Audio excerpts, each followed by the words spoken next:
जय हिंद साथियों, 5 प्रश्नों की प्रतिदिन श्रृंखला में आपका स्वागत है। जैसा कि आपको पता है कि हमने आज के 5 महीने पहले एक एमसीक्यूज़ की श्रृंखला शुरू की थी, जिसके अंतर्गत हम आपको प्रतिदिन 5 एमसीक्यूज़ को सॉल्व करवाते हैं। और सच मानिए दोस्तों, वो लोग जो 4-5 महीने से इससे जुड़े हुए हैं, कई सारे लोग हैं जो जुड़े हुए हैं और हर दिन सॉल्व करते हैं और कमेंट सेक्शन में बता भी रहे हैं कि वो कितने सॉल्व कर लेते हैं। कभी 4, कोई 5 कर लेता है। तो जो भी कर रहे हैं वो जाकर प्रीलिम्स से बैठने वाले हैं आगामी 16 जून को, तो उनको बहुत ज़्यादा प्रॉफिट होने वाला है। वो इस प्रकार से कि जब आप एक लंबे वक्त से प्रीलिम्स को देखते रहते हैं तो आपका एक पढ़ने का जो नज़रिया होता है वो डेवलप होता है कि प्रीलिम्स को अगर क्वालिफाई करना है तो पढ़ने का एक नज़रिया भी होता है, किन लाइनों को थोड़ा अंडरलाइन करना है, किन पे ज़्यादा फोकस देना है, किन पे कम बल देना है, राइट। तो इस तरह से डेली देखते रहते हैं तो एक तरीका डेवलप हो जाता है और एक प्रैक्टिस में आप आ जाते हैं। तो वहाँ जब भी आप एग्ज़ाम में बैठेंगे हॉल में तो आपको किसी प्रकार की परेशानी नहीं होगा। और जैसा कि आप सभी को पता है कि यूपीएससी का सबसे बड़ा चैलेंज प्रेजेंट का है आपका प्रीलिम्स, ठीक है। प्रीलिम्स सबसे बड़ा चैलेंज हो गया, बच्चे प्रीलिम्स ही नहीं निकाल पा रहे हैं तो मेंस कौन लिखेगा, ठीक है ना। तो यूपीएससी की बात करें तो प्रीलिम्स टफ़ है और प्रीलिम्स में भी जीएस वाला टफ़ है ही, लेकिन सीसेट का ज़्यादा हिसाब ख़राब हो रहा है, तो इसको भी फोकस करिएगा। जैसा कि हमने कल भी आपसे कहा था, डेली टेस्ट सीरीज़ सॉल्व करिएगा। ये 5 क्वेश्चन है, इनको सॉल्व करिएगा। साथ ही साथ में हर दूसरे दिन एक टेस्ट सीरीज़ लगाते रहिए। एक टेस्ट सीरीज़ लगाइए, अगले दिन उसको सॉल्यूशन को सही से पढ़िए, क्योंकि बिना उसको पढ़े भी कोई फ़ायदा नहीं होता है। इसी क्लास में हमने सीसेट के भी कुछ क्वेश्चन लिए हैं। चलिए शुरुआत करते हैं। जितने भी आपसे क्वेश्चन बन पाएँ उनको आप कमेंट सेक्शन बताइएगा कि आपने कितने बना लिए क्वेश्चन, ठीक है। चलिए शुरुआत करते हैं। पहला प्रश्न है, भारत के संदर्भ में निम्नलिखित कथनों पर विचार कीजिए, ठीक है। मुख्य चुनाव आयुक्त और अन्य चुनाव आयुक्तों को समान अधिकार प्राप्त हैं, परंतु इन शब्दों पर ध्यान दिया करिए। मिलने वाले वेतन में असमानता है। मुख्य चुनाव आयुक्त वही वेतन पाने का हकदार है जितना उच्चतम न्यायालय यानी सुप्रीम कोर्ट के न्यायाधीश को दिया जाता है, ठीक। अगला है, मुख्य चुनाव आयुक्त को उच्चतम न्यायालय के किसी न्यायाधीश को हटाने के तरीके और कारणों के अतिरिक्त किसी अन्य तरीके से और कारणों से उसके पद से नहीं हटाया जा सकता है, ठीक है। अगला है, चुनाव आयुक्त का कार्यकाल पदभार संभालने की तारीख से 5 वर्ष अथवा 65 वर्ष जो भी ज़्यादा है लेने के दिन तक होता है। बताइए इसका क्या होगा। इसके ऑप्शंस इस प्रकार से दिए गए हैं, ABCD सारे देख लीजिएगा। तो इसको सॉल्व अगर करते हैं तो किस तरह से करेंगे, देखिए। पहला देखिए कि जो चीफ इलेक्शन कमिश्नर होता है उसका और अन्य जो अदर इलेक्शन कमिश्नर होते हैं उनके समान अधिकार प्राप्त हैं, परंतु मिलने वाले वेतन में असमानता, ये गलत है। इनको वही वेतन मिलता है जो सुप्रीम कोर्ट के जजेस को वेतन मिलता है और दोनों को बराबर मिलता है, ठीक है। अभी वर्तमान में 3 चुनाव आयुक्त हैं, एक मुख्य चुनाव आयुक्त है और प्लस 2 अन्य चुनाव आयुक्त हैं। अच्छा, आप ये बताइए कि जो मुख्य चुनाव आयुक्त हैं वो कौन है, कमेंट सेक्शन में बताइएगा, ठीक है।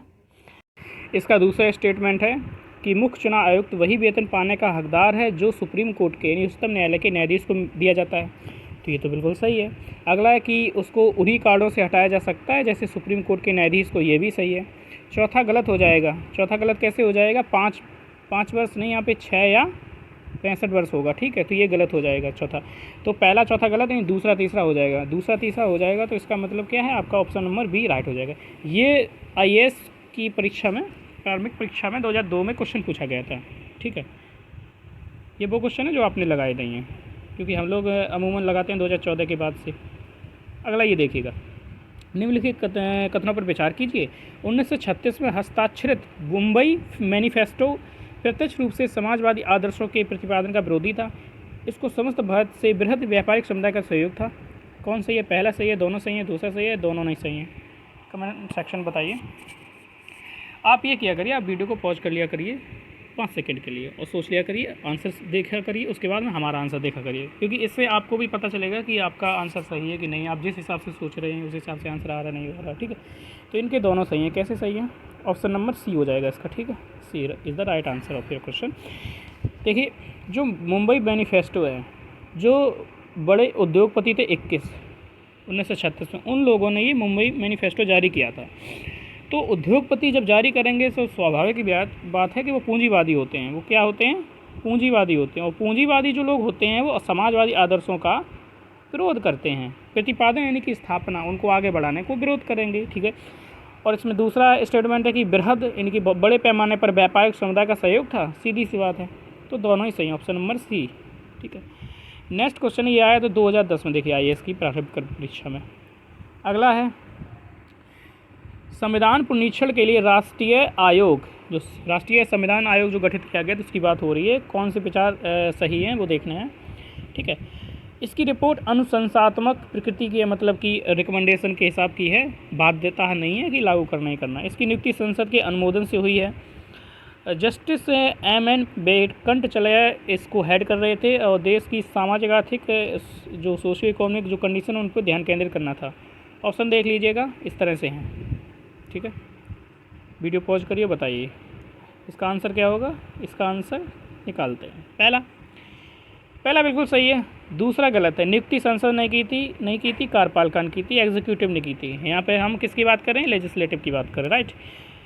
जो जस्टिस MN वेंकटचलैया थे इसको हेड कर रहे थे, ठीक है ना, ओके। अब आप देखिए आंसर कैसे निकलेगा। हालांकि ये तो सही है कि देश की सामाजिक आर्थिक स्थितियों पर ध्यान केंद्रित करना कि जो OBC है, SC है, ST है, इनका पर्याप्त विकास क्यों नहीं हो पाया, क्या वो कार्ड रहे, इन सब पे ध्यान देना था, ठीक है। ये जस्टिस न्यायमूर्ति थे, इनकी है अध्यक्षता में गठित किया गया था। तो देखिएगा पहला गलत है ना, तो ये गलत हो गया, ये गलत हो गया, ये गलत हो गया, एक गलत हुआ, उससे ही आपका सारा एलिमिनेट हो गया, ठीक है। हालांकि UPSC ने विगत 2 वर्षों से एलिमिनेशन का जो खेल है ना उसको थोड़ा सीमित कर दिया, न्यून कर दिया है, ठीक है। अच्छा आप ये बताइए कि जो संविधान समीक्षा आयोग था, इसकी स्थापना कब की गई थी, कब गठन किया गया था, गठन कब किया गया था। जैसे कि 2002 में किया गया या 2000, सिर्फ 2000 में किया गया, बताइए आप, या कोई और डेट थी। ये क्वेश्चन था जो अभी देखा आपने UPA, DA, LDA और UPPCS पूछा गया था, काफ़ी अच्छा क्वेश्चन है। देखिए ये क्वेश्चन जो पूछा जा रहा है ये 2008 में आया, देखिएगा, ठीक है। तो सारे क्वेश्चन अच्छे हैं, ऐसे वैसे क्वेश्चन कोई नहीं है। वर्ष 1939 में सभी प्रांतों में कांग्रेस मंत्रिमंडलों ने त्यागपत्र दे दिया था। इसका रीजन कारण क्या है, कांग्रेस ने द्वितीय विश्व युद्ध के संदर्भ में वायसरॉय के जर्मनी के विरुद्ध युद्ध घोषित कर देने के निर्णय को स्वीकार नहीं किया। A और 2 दोनों सही हैं, R सही व्याख्या करता है कि, और A दोनों सही हैं, व्याख्या नहीं करता है। A और R दोनों गलत हैं, A स्पष्टीकरण R नहीं है, जो भी है बताइए क्या होगा। इसका ऑप्शन हो जाएगा A। देखिए हुआ क्या था, सेकेंड वर्ल्ड वॉर जो था, सेकेंड वर्ल्ड वॉर था, स्टार्ट हो गया था 1939 में, ठीक है। उसमें वायसरॉय से हमारे लिथगो, ठीक है, ये वायसरॉय थे। तो जैसे ही वर्ल्ड वॉर शुरू हुआ तो भारत को भी उस वर्ल्ड वॉर में झोंक दिया ब्रिटेन ने, जर्मनी के अगेंस्ट में।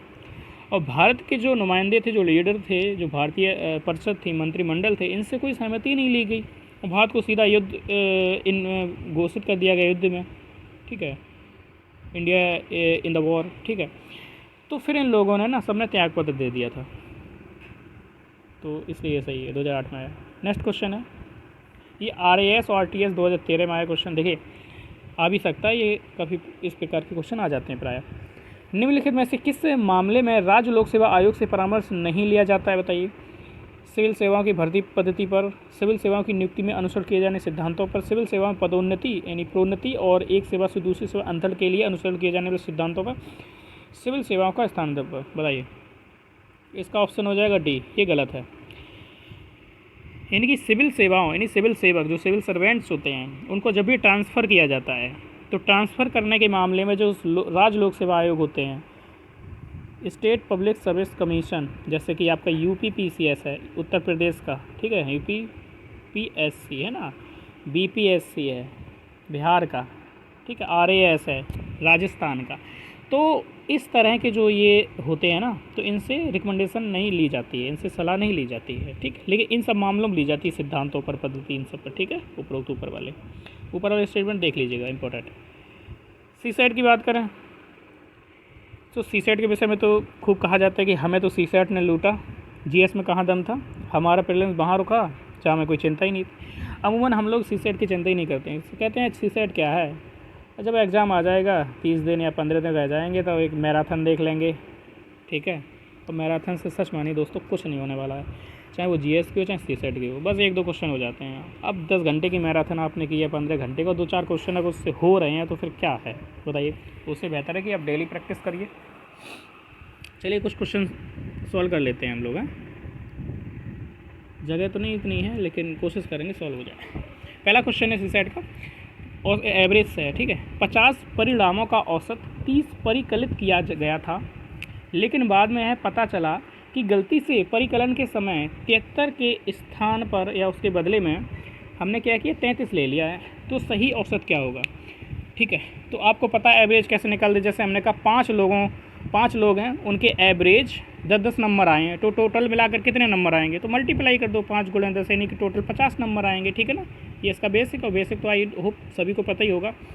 तो यहाँ कह रहे हैं 50, ठीक है 50 का औसत कितना है 30 है, तो टोटल अगर हम निकालेंगे यहाँ, अगर हम निकाल लें टोटल, ठीक है, टोटल कितना निकलेगा 5 3 15 यानी 15 से, ठीक है 15 से आ गया टोटल। ओके, अब क्या हुआ, अब ये कह रहा है कि गलती से 73 के बदले 33 ले लिया, मतलब कि एक ये पूरी जो संख्या है इसमें 33 इंक्लूड है। इंक्लूड होना चाहिए था कितना 75 यानी कि 73, सॉरी इसमें कितना 33 इंक्लूड है, होना चाहिए था कितना 73। इसका मतलब क्या है, इसका मतलब हमें इस संख्या में कुछ और इंक्लूड करना चाहिए। ये बड़ी संख्या, ये छोटी संख्या है, छोटी संख्या इंक्लूड है, जबकि इसे करना चाहिए। तो इन दोनों का डिफरेंस देख लो कितना है 0 और 4, यानी कि इस संख्या में 40 की कमी है।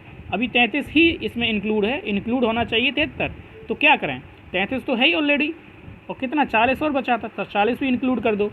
तो हमने क्या किया 15 से मैं 40 इंक्लूड कर दिया, तो यहाँ लिखा 15 से प्लस 40, तो कितना हो गया 15 से 40, ठीक सॉरी 15 से 40 हो गया। अब लोग कितने हैं 50 ही हैं, तो 50 से डिवाइड करना क्योंकि एवरेज निकालना है, 0 से 0 कट गया। अब 5 से काटो, 5 तिया 15, ठीक है पूरा चलेगा, 0 लेंगे, दशमलव बढ़ाएंगे, 4 है 4 पे 0 आ गया, 5 40, तो 30.8 इसका आंसर आ जाएगा। ठीक है 30.8, तो 30.8 कहाँ आ रहा है आपका, इस प्रकार से यहाँ पे आ रहा 30.8, ठीक है ये आ रहा। बताइएगा कि समझाने का तरीका कैसा लगा, कमेंट में ज़रूर बताइएगा, ठीक है। क्योंकि अगर आपको ये पसंद आएगी सीरीज तो इसी तरह से 5 क्वेश्चन सीसेट के भी लिया करेंगे और 5 क्वेश्चन एमसीक्यूज़ के भी लिया करेंगे, ठीक है। नेक्स्ट क्वेश्चन देखिए, ये हमने लिया है प्रॉफिट एंड लॉस, जी हाँ उसी लिया है। एक दुकानदार एक वस्तु की कीमत उसकी वास्तविक लागत से 30% अधिक नियत करता है। यदि वह उसे अंकित मूल्य पर 10% छूट पर बेचता है तो लाभ कितना होगा। मतलब कि कोई वस्तु है उसको 30% अधिक अंकित करता है, इसका मतलब है कि वो एमआरपी हो गया, ठीक है, और फिर 10% छूट पर बेच देता है। छूट पर बेच दिया यानी कि सेलिंग प्राइस हो गया, यानी कि जो विक्रय मूल्य है वो है। तो माना कि वस्तु तो अपने आप में 100% होती है, तो 100 की कोई वस्तु है, उसने क्या किया 30% अधिक अंकित किया, तो ये क्या हो गया, ये लागत मूल्य हो गया 100 CP कॉस्ट प्राइस। 30% अगर हम बढ़ा दें तो इसका हो जाएगा 1 से 30, ये क्या है एमआरपी, ठीक है मार्केट जो प्राइस है अंकित मूल्य। अब क्या किया उसने, बेचा जो है कितने 10% की छूट पर बेचा है। अब ये बताइए 10% की छूट इस पर तो नहीं देगा, 10% की छूट ना तो 1 से 30 पे देगा ना, क्योंकि अंकित मूल्य है, क्योंकि इस पे छूट दे देगा तो उसे तो घाटा हो जाएगा 10 रुपये का, वो तो लुट जाएगा। तो कोई भी बिजनेस है घाटे में तो नहीं चल सकता है। तो उसने क्या किया, उसने किया ये कि उसने इस पर छूट दी 10% की। 10% की भिन्न क्या होगी, अगर आप 10% 10/100 करेंगे, 0 काटेंगे, ठीक है, तो बराबर 1/10 आएगा, ठीक 1/10 आएगा। ओके, अब देख लेते हैं फिर, यानी कि 1 से 30 क्या था एमआरपी था, 100 क्या था सीपी था, 10% की जब छूट दी माइनस 10% कर दो क्योंकि छूट देनी है, तो 1 से 30 का 10% कितना हो जाएगा, सीधी सी बात है 13 हो जाएगा, क्योंकि 10% निकालेंगे तो 1 से 30 गुणा 1/10 तो 13 हो जाएगा। तो 13 घटा दो 1 से 30 में से, तो 1 से 30 में से 13 घटा दिए तो कितने बचेंगे, यहाँ 7 बच जाएंगे, यहाँ कितना बचेगा, यहाँ 1 बच जाएगा, 1 बच, यानी कि 1 से 17, ठीक है 1 से 17 का ये आपका सेलिंग प्राइस है। अब आपसे अगर हम पूछें ये सेलिंग प्राइस है, ओके ये सेलिंग प्राइस है, और कॉस्ट प्राइस कितना है ये है, पूछ क्या रहा है लाभ किस पे निकलता है, लाभ तो लागत पे निकलेगा ना। जैसे 10 रुपये की चीज़ हमने बनाई 12 रुपये में बेच दी तो कितना लाभ हुआ, 2 रुपये का लाभ हुआ, यानी कि लाभ जो होता है लागत पे निकलेगा ना, मार्केट पे तो निकलेगा नहीं। तो 100 की वस्तु थी, कितने की बेच दी? 117 की। तो लाभ कितना हुआ? तो 100 से लाभ कितना हो गया? 117 जैसे ये हो गया, तो हमें लाभ हुआ 17 का। ठीक है, 17 का कितने पर हुआ? तो 100 पर हुआ, गुणे 100, तो परसेंटेज आएगा तो 17% आ जाएगा आपका। ठीक है, 17% आंसर आ जाएगा। ओके, नेक्स्ट देखिए क्वेश्चन, ये है आपका टाइम एंड वर्क से, राइट। ए बी सी 3 लोग हैं और एक काम को अकेले अकेले एक जो है एक 10 दिन में कर लेता है, एक 12 दिन में कर लेता है और एक 15 दिन में कर लेता है, राइट। यदि वे एक साथ मिलकर काम करना शुरू कर दें तो पूरा काम लगभग कितने दिनों में हो जाएगा, ये पूछा है। ठीक है, यानी 3 लोग हैं और अलग अलग दिन वो काम कर लेते हैं। जैसे कि हमने क्या कहा, ए है, जैसे कि ए बी सी, इनकी क्षमता कितनी है? जैसे कि इधर थोड़ा देख लें, फिर मिल जाएगी जगह। ए बी सी, ए किसी काम को 10 दिन में कर लेता है, बी किसी काम को 12 दिन में कर लेता है, सी किसी काम को 15 दिन में कर लेता है। हम टोटल वर्क निकालते हैं। ठीक है, तो कैसे निकालते हैं? इन सब का हम एलसीएम ले लेते हैं। एलसीएम आ जाएगा 60, यानी एलसीएम वो संख्या होती है जो सभी से डिवाइड हो जाए दी हुई संख्याओं से। तो यहाँ पे कितना आ जाएगा? 10 का 60 में भाग दोगे, इनकी ए 10 दिन में काम कर लेता है पूरा, और टोटल ये क्या है? ये वर्क है, टोटल वर्क है। ठीक है, टोटल वर्क है, यानी टोटल काम है। एक कोई किसी काम को 10 दिन में कर लेता है और कुल काम कितना है? 60 है, तो उसकी क्षमता कैसे निकलेगी? तो क्षमता तो ऐसे ही निकलेगी ना कि जो काम है, काम में दिनों की संख्या का भाग दे दो, क्षमता निकल आएगी। जैसे हमने कहा एक आदमी है राम एक काम को 10 दिन में कर लेता है और वो काम जो है ना वो 60 यूनिट है, तो कितने क्षमता है? तो उसकी हो जाएगी 10 का भाग देगा 60 में 6, तो यहाँ पे 6 आ जाएगा। और 12 दिन में काम कर लेता है, 60 कुल काम है, तो 12 पंजे 60, यानी 5 क्षमता आ जाएगी। इसकी कितनी आ जाएगी? 15 चौको 60। ठीक है, ओके। अब यहाँ क्या आ रहा है? अब पूछा जा रहा है सभी लोग मिलके काम करें। अभी एक एक कर रहे थे, अब सभी मिलके काम करें, सबकी क्षमताएं जुड़ जाएंगी, तो टोटल जो एफिशिएंसी होगी, क्षमता होगी, कितनी होगी? 6 + 5 + 4, तो 6 4 10 5 15, यानी 15 हो जाएगा। ठीक है, टोटल क्षमता तीनों लोगों की मिलाकर। अब कुल काम तो 60 है भैया, कुल काम 60 है और सभी मिलके कर रहे हैं, यानी पूरी क्षमताओं के साथ हो रहा है।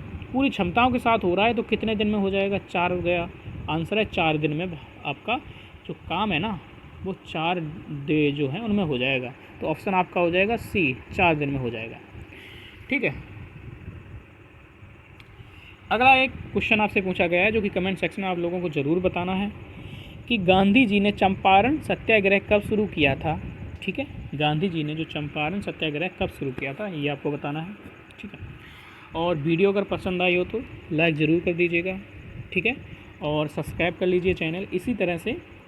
और थोड़ा आप ये हमें बताइएगा भी कि जो मैथ का समझाने का तरीका कैसे लगा। हमने उस हिसाब से समझाया कि आपका एक बेसिक कुछ लेवल क्लियर है, बेसिक, क्योंकि अगर आपका बेसिक ही क्लियर नहीं तो उसी साइड में फिर बैठने का कोई फ़ायदा भी नहीं है, आप नहीं निकाल पाएंगे। ठीक है, तो मैंने यही सोचा है कि आपका बेसिक क्लियर है, उस हिसाब से समझाया। अगर आपको लगेगा कि थोड़ा और बेसिक समझाइए तो जी हाँ, हम वो भी समझा सकते हैं। ओके, तो अगर आपके कुछ अच्छे विचार हमें मिलेंगे तो हम इसको और आगे बढ़ाएंगे और उसमें 5 क्वेश्चन को शामिल करने का प्रयास करेंगे। ठीक है, मिलते हैं अगले वीडियो में। Thank you, all the best, नमस्कार।